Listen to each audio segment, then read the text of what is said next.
Did Disney ruin generations of our young girls? I'm a board-certified divorce lawyer, mostly for women in toxic relationships. And I'll tell you, when I look at these Disney classic movies and compare the princesses in those movies to the traits I see in my clients, I'm not letting my daughter binge on these movies, and let me tell you why. It's all in the storyline. Some of these classic movies, especially The Little Mermaid and Beauty and the Beast, prime young girls to be victims in toxic relationships. All you gotta do is look at the basic plots of these movies. Take The Little Mermaid as an example. A young female teenager has all of her friends and family living in the ocean. She has a passion for singing and lives in a castle. After seeing a man once in a storm, she throws all of that away, risks everything, her voice and her soul, so that she can gain the attraction of a man she can't even talk to.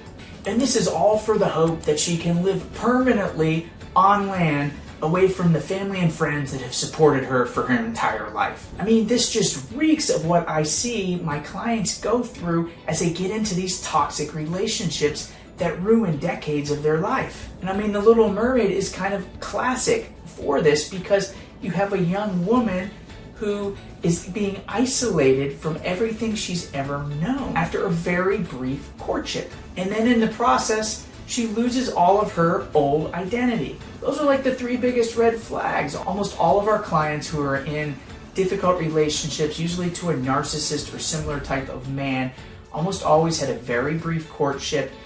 They almost always ended up losing their identity. They're taken away from their friends and family. I mean, this Little Mermaid video pretty much primes young girls to go do all the things that get them into difficult, toxic relationships. And then there's Beauty and the Beast.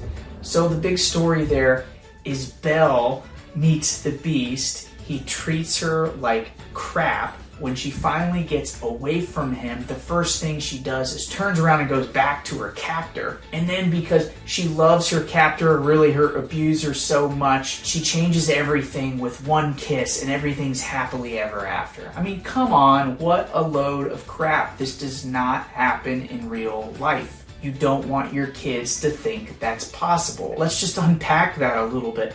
First, you have a female staying with a man that treats her like crap. That should be unacceptable. Second, this is teaching girls who get out of an abusive relationship that if they just go back to their abuser and maybe if they try a little bit harder, everything will be better. In reality, this stuff just doesn't happen. One of the saddest things I see is women coming to me in their 60s and 70s are finally ready for a divorce and they've spent decades, sometimes 50 years, just trying to be a little bit better wife to their narcissist husband, thinking it will finally make them better. Some people throw away their life trying to do this.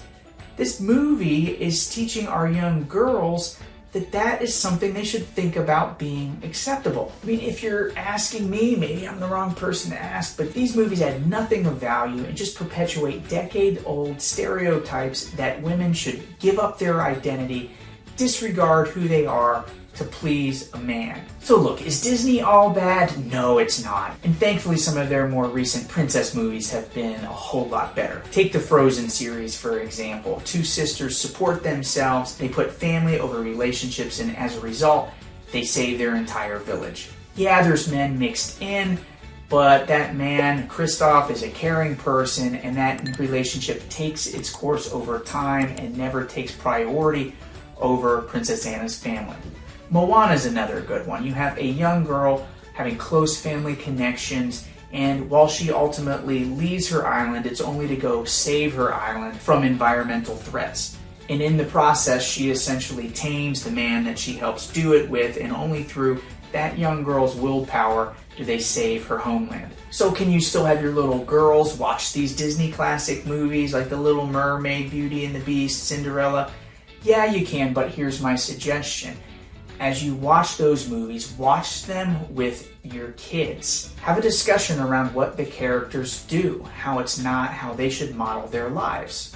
So in that respect, watching these movies can actually be helpful to your little girl's development, to help set them up for having a successful life and successful relationships. But what is really important with your girls to keep them from being my client in these really toxic relationships? I've got 3 tips that are pretty easy to do, that if you do them every day or almost every day, you're going to have your little girls grow up to be strong, independent women capable of having healthy relationships. So what are those things? Number 1, have routines spent around spending time with your children.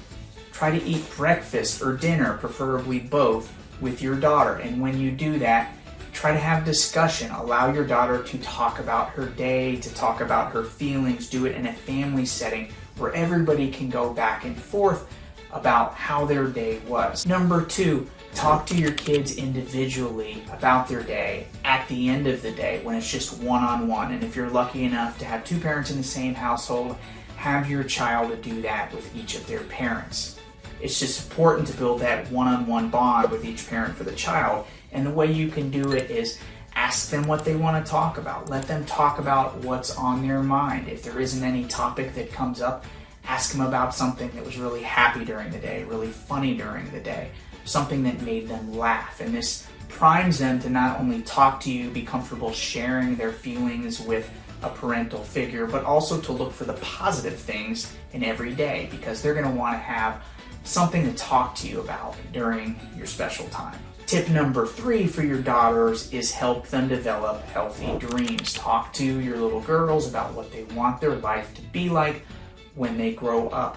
Try to give them the courage to dream. If you have a 7 or 8-year-old and they love animals like my daughter does, talk about when they're a veterinarian. Talk about what their life's gonna be like. Start those conversations now. When you do that, over time, your little girl is going to have confidence in herself. She's going to see her life as one that involves achieving her accomplishments. She's going to have a stable family that gives her healthy relationships, so she's not going to have to look for attention in unhealthy ways. I don't know that I know everything here. I'm certainly not a psychologist, but these are 3 things that I think make a huge difference to allow your little girls to grow up to have healthy relationships.